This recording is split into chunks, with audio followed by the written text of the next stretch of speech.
আছেন যে গতকালকে একটি ফেসবুক পোস্টে সোহেল গালিব আমাদের বিশ্বনবী, আমাদের প্রাণের নবী, আমাদের কলিজার টুকরা, গোটা মুসলিম জাহানের কলিজার টুকরা নবী করিম সাল্লাল্লাহু আলাইহি সাল্লামকে নিয়ে কটূক্তি এবং অবমাননা করে তিনি পোস্ট করেছে। তিনি তার ফেসবুক পোস্টে আমাদের নবী করিম সাল্লাল্লাহু আলাইহি সাল্লামকে যে কটূক্তি করেছে সেটা আমাদের গোটা মুসলিম সমাজের হৃদয়ে একটা রক্তক্ষরণ সৃষ্টি করেছে।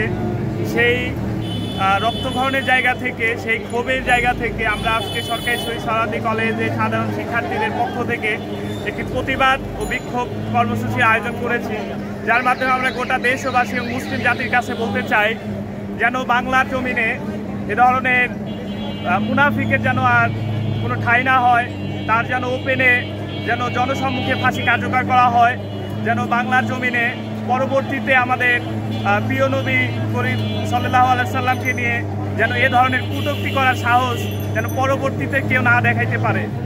এটা আমরা প্রশাসনের কাছে, সরকারের কাছে দাবি জানাচ্ছি, যত দ্রুত সম্ভব তাকে আইনের আওতায় এনে তার সর্বোচ্চ শাস্তিটুকু যেন নিশ্চিত করা হয়।